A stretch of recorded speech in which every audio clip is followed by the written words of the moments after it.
RGV గారు here, G V here, ఇక్కడ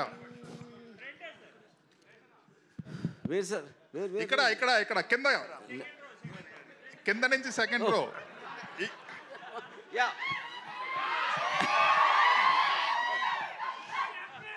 36 years తర్వాత మళ్ళీ థియేటర్లో చూశాను. Absolutely loved it. Standout feature ఇందులో నాకేంటంటే music. It is just screaming out అన్నట్టు. సూపర్. ఇప్పుడున్న స్టాండర్డ్స్కి మ్యాచ్ అయ్యే విధంగా, అట్ ద సేమ్ టైం బాగా వింటేజ్ అండ్ నాస్టాలజిక్గా ఉంది. And I love the closeups. ఇప్పుడు చూసినా కూడా నాకు వెరీ రిలవెంట్ అండ్ వెరీ ఎంగేజింగ్గా ఉంది. That is, I mean. Okay, thank you.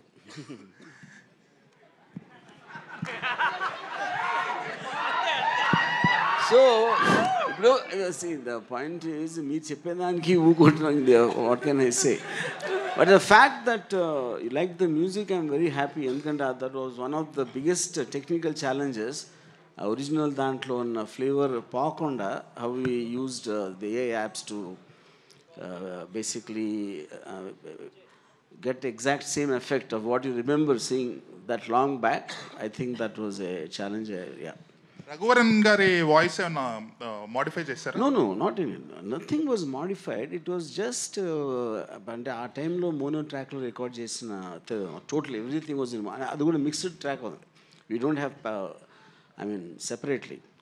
Varma గారు అంటే హియర్, ఎక్కడ ఎక్కడ ఇక్కడ ఇక్కడ ఇక్కడ. Yes yes sir. బాబు గుడ్ ఈవినింగ్. Good evening. ఆ రోజున శివ తీస్తున్న రోజుల్లో కీస్ హై స్కూల్లో అనుకుంటా మీరు చేస్తున్న రోజుల్లో మీ ఇంటర్వ్యూ కోసం పరుగులు పెట్టి వెనక తిరిగి ఇవ్వలేదు. ఇన్ని రోజుల తర్వాత శివ ప్రెస్ మీట్లో కలవటం చాలా హ్యాపీగా ఉంది. It is something a different experience all together after 36 years. ఇప్పుడు మా నాస్టాల్జియా పని మీరు మీ నాస్టాల్జియాకి వెళ్ళారు. yes, really nostalgical feeling. తర్వాత really as my colleague GV said, the quality is very much enhanced. The music really చాలా బాగుంది. కొత్తగా కుక్కల అరుపులు అక్కడ జాయిన్ చేసినట్టున్నారు. నువ్వు అన్నీ ఉన్నాయి. అయ్యో అప్పట్లో ఇంత ఇదిగా లేవు.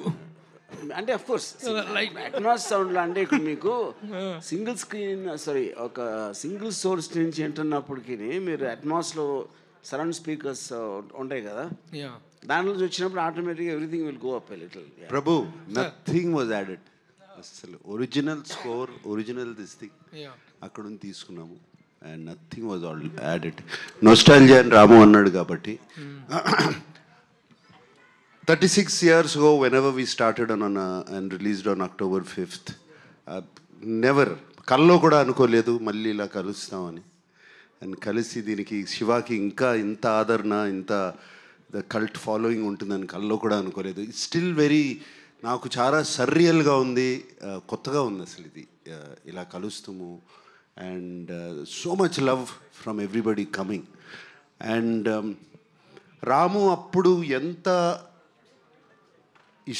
కష్టపడి సౌండ్ దగ్గర కూర్చుని అన్ని ఈవెన్ ఎఫెక్ట్స్ కానీ అది కానీ చేశాడు. సేమ్ ఇష్టంతో 6 నెలల నుంచి Ram Gopal Varma he has worked on this film. And మీకు ఇంత నచ్చింది, కుక్కల సౌండ్లు వినపడుతున్నాయని మీరన్నా కూడా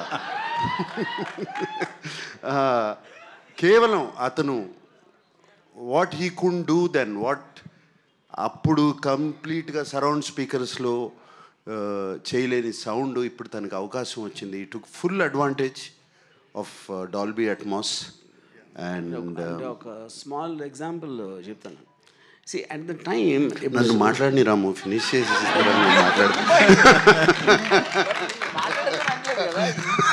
దీనికి నాగార్జున చెప్పేదానికి డాల్బీ అట్మాస్ అడ్వాంటేజ్ అంటే దానికి ఎగ్జాంపుల్ చెప్పడానికి ఆపాను అంతే.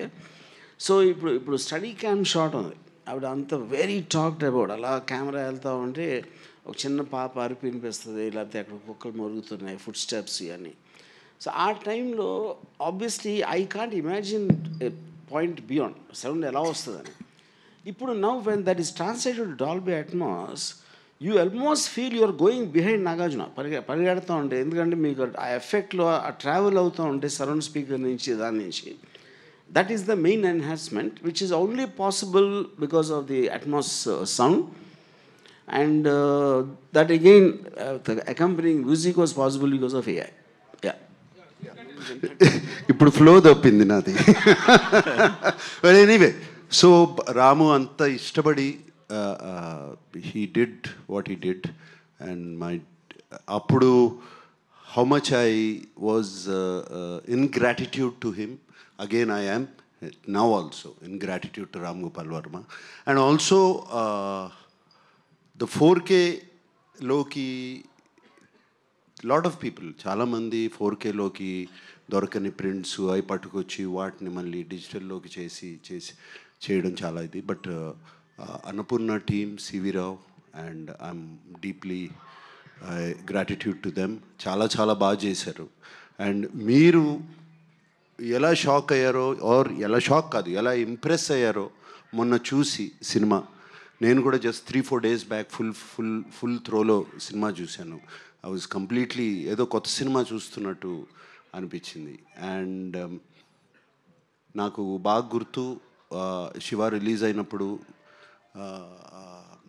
లాట్ ఆఫ్ పీపుల్, చాలామంది డిస్ట్రిబ్యూటర్స్ కానీ ఇండస్ట్రీ పీపుల్ కానీ ఈ సినిమా ఇలా తీయొచ్చా అనుకుని అర్థం కాక సినిమా ఎలా ఉంది అని సాయంత్రం ఫోన్లు చేసుకుంటాం కదండి. అప్పుడు we didn't have internet or anything.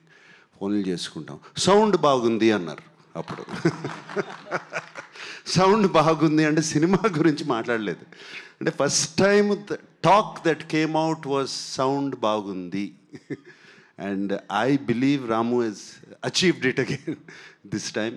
And it's just fantastic. It's a very, very surreal experience in the Gannattu. And I'm so happy to be here today after so many years. Sir, ఇందులో ఉన్న changes కానీ ఆ shorts ఇప్పటికి కూడా చాలామంది try చేశారు. ఇప్పుడు చూస్తుంటే అంత రియలిస్టిక్గా ఇంకా రాలేదనిపిస్తుంది. Nobody can match those shots, that originality కానీ అథెంటిసిటీ కానీ. ఎస్, ఇప్పుడు కూడా నేను అది చూసినప్పుడు, తలుసుకున్నప్పుడు అప్పుడప్పుడు ఉలుక్కుబడి లెగుస్తాను నిద్రలోంచి. నేను చేశాను, why did I do that, పాపం ఆ పాపని అంత డేంజర్లో పెట్టామా అని. And but it was once in a life time experience. I don't think we can do it again. And that's why అది ఇట్ లుక్స్ సో రియల్. ఆ నందికొండ వాగుల్లో అనేది జనరల్గా ఇప్పుడు సినిమాల్లో ఫ్యాన్స్కి వెర్రెక్కిచ్చే అంశాలు, అంటే ఒక హీరో పాత పాటలు పెట్టడం అనేది it was done long back in Shiva. That is like sir, ఇక్కడ మీరు చెప్పిన దానికి ఒక చిన్న రిలేషన్, దాని ఎఫెక్ట్ ఉండటానికి మెయిన్ కారణం ఏంటంటే it is nothing to do with the taking, it is to do the camera, study camera, అది కాదు. That was the first time, and maybe it is first time even today, wear the main character, the protagonist character Shiva ఒక టెన్షన్తో పరిగెడుతున్నాడు. ఇప్పుడు హీరోలు tension చూపించడం అనేది మర్చిపోయారు. It doesn't happen anyone. ఎందుకంటే వాళ్ళు ఫస్ట్ షాట్లోనే స్లో మోషన్లో మొత్తం బద్దలు కొట్టే మ్యూజిక్తో వచ్చినప్పుడు ఏమైనా చేసేస్తాను అని ఒక టైటిల్ సాంగ్ పెట్టేసి హీరో అవనెవరు, ముందే హీరో వచ్చేస్తాడు. Because of that you don't get engage in the story.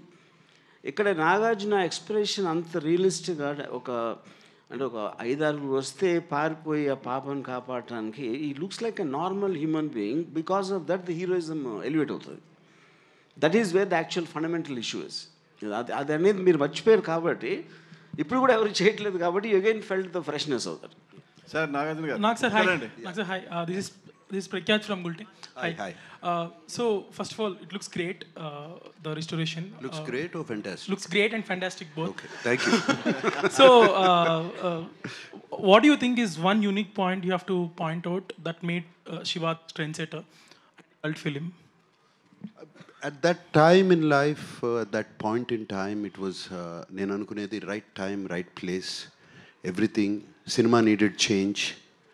And the new maverick came into town, and that is Ram Gopal Varma, with change and with a strong conviction, cinemalu itla thiyochu, and strong conviction of sound, visuals, and this might be a very diplomatic answer.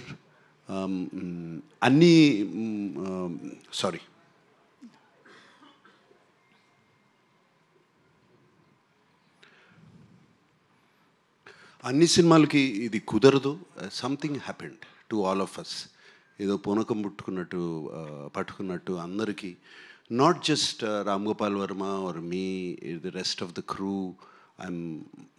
అది చాలాసార్లు నేను ఆలోచించుకుని why it became a cult film. It something great, something magical happened at that time. Sir ఇందులో ఒక dialogue ఉంది, నాగార్జున గారు ఇక్కడండి. Yeah, ఇందులో ఒక డైలాగ్ ఉంది, పెళ్ళెప్పుడు నన్ను చేసుకోమని కాదు. అమల గారి డైలాగ్ ఇది. గుర్తులేదు. సో 36 years తర్వాత చూస్తున్నప్పుడు మీకు ఏమనిపించింది?